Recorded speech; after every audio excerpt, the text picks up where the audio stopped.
Democrats did a good job improving on the games that part of the game plan they needed to, but Republicans also played a role in that. I think that's something that's going to tweak the party a little bit because you lost Republicans tonight in this race, and that's going to be the second time in a month. Jen Psaki, Simone Sanders Townsend, Michael Steele. Thanks so much, guys.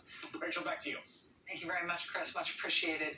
We're coming up on the top of the hour where Georgia voters have just made a historic choice in the United States Senate race tonight between incumbent Democratic Senator Raphael Warnock and his Republican challenger, Herschel Walker. NBC News projects that Raphael Warnock has won re-election, has won election to his first full term as a United States Senator. This makes him the first African-American man elected to a full term in the United States Senate from the great state of Georgia. We've been watching these results come in over the course of the night. This was very, very close, as we saw it. You see the distance between the two candidates right now. As we watch those come in, we're just looking live at Warnock headquarters. We are expecting for the next few minutes Senator Warnock to make remarks, although we do not yet see him on the stage. I will tell you that we have just had a statement released from the Democratic leader of the United States Senate, Chuck Schumer. He released this statement. It says, Raphael Warnock's victory shows once again that Democrats are in sync with America and MAGA Republicans are not. Reverend Warnock's well-earned win is not just a victory for Georgia, but also for democracy. As the last brick in our firewall against extremist MAGA Republican policies that threaten the very essence of our democracy, tonight we celebrate for my friend Raphael, for his beloved state of Georgia, for a Democratic Senate, and most of all for our country. Tomorrow we will roll up our sleeves and get back to work. As you can see in this live shot, there are people on stage now getting ready for what we expect will be a victory speech by Raphael Warnock. Again, tonight, NBC News has projected that the winner of this Senate race in the United States Senate seat in Georgia is Raphael Warnock, the Democratic incumbent, defeating his Republican challenger, Herschel Walker. Steve Kornacki, we know what the result is now. We've been watching with you over the course of the night as these results have come in. What can you tell us about how this ultimately came down? What was the bottom line story here about how Warnock won? Yeah, I think there are a couple stories within this here. You start with the core Democratic strength, which is this immediate Atlanta metro area here. And this is where Warnock, remember he finished first. He didn't get over 50%, but he finished first in the preliminary. And this is the area that powered him in the preliminary. We're almost all in Fulton County right now. But I mean, Warnock is sitting at 76.5%. Just compare that to how he ran in Fulton County. This is Atlanta. This is the biggest in the state. Back in November, he got 73.5% Fulton County then. This was a great number for Warnock in November. And he improves on it tonight. Again, a few more votes to come in Fulton County. We expect they'll be Warnock friendly. They may not be quite at 76.5%, but he'll finish, it looks like, above where he finished in November, a few points above where he finished in November. This was a huge one for him. Gwinnett County, big, one of the fastest growing counties in the state. Again, right outside Atlanta. He finished just under 59% in November. Tonight, he's just over 62%. This was a great number for Warnock back in November. This was an even better number for him tonight. So in these core Democratic areas, he didn't just hit the numbers he needed, he exceeded them. So that was one problem for Walker right away. He needed Warnock to underperform the core Atlanta metro area. That didn't happen. The other thing that Walker was counting on was, again, if you look back at that November general election, in Georgia, if you took the Senate race out of it, it was a good night for Republicans in Georgia back in November. Brian Kemp got reelected. Brad Raffensperger got reelected. They won statewide elections. The one who was lagging behind all the other Republicans was Herschel Walker. So that was the other question. These big Republican vote-producing counties. We talked all night about Cherokee County. This is the biggest Republican vote-producing county in the state. And you can see Walker wins it. He doesn't do that much better than he did in November, and this is what Kemp, meanwhile, back in November, this is what Kemp was getting out of Cherokee County. He was getting over 74% of the vote. Walker still couldn't even get, he barely got to 69% tonight. He needed to be in the 70s in Cherokee County. He needed bigger numbers in the big Republican counties that are just outside the Atlanta metro area. So that left, he had some good numbers in the rural areas, but the bottom line is, in the big Republican counties, he didn't improve enough, and in the core Democratic areas, he didn't contain Warnock's strength.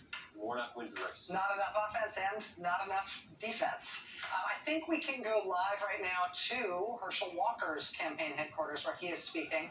He's just wrapping up. Did Mr. Walker concede? Can we go live to this right now? He looks confused.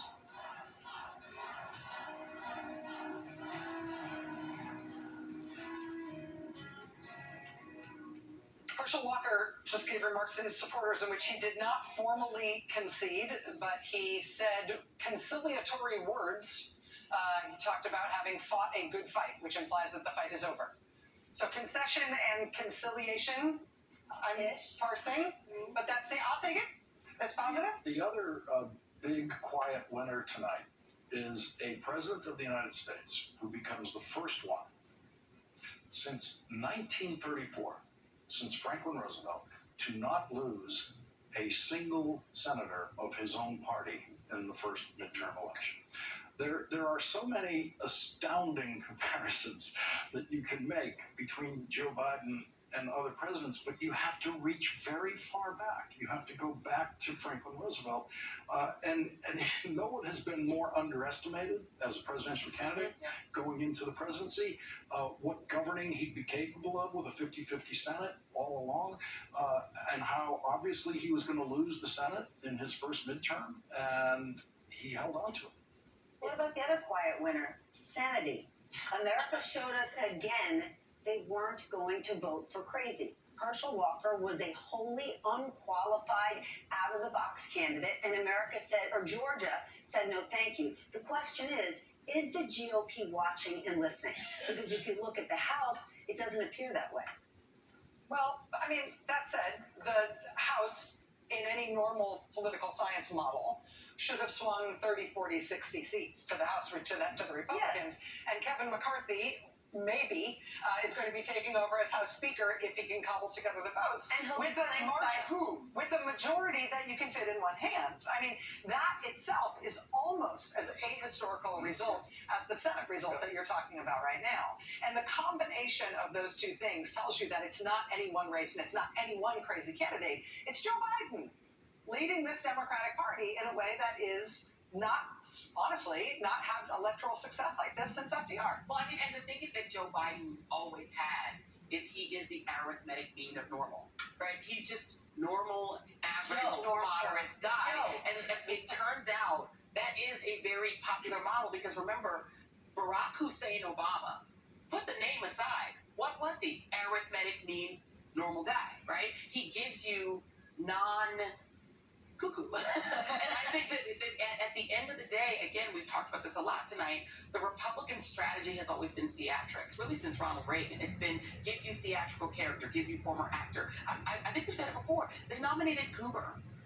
Goober was a United States congressperson. They nominated a guy from the Lopo, right? Like they kept on thought. They keep looking for ever more theatrical celebrities. That model works temporarily, but at a certain point, people do get exhausted, and they actually do like policy.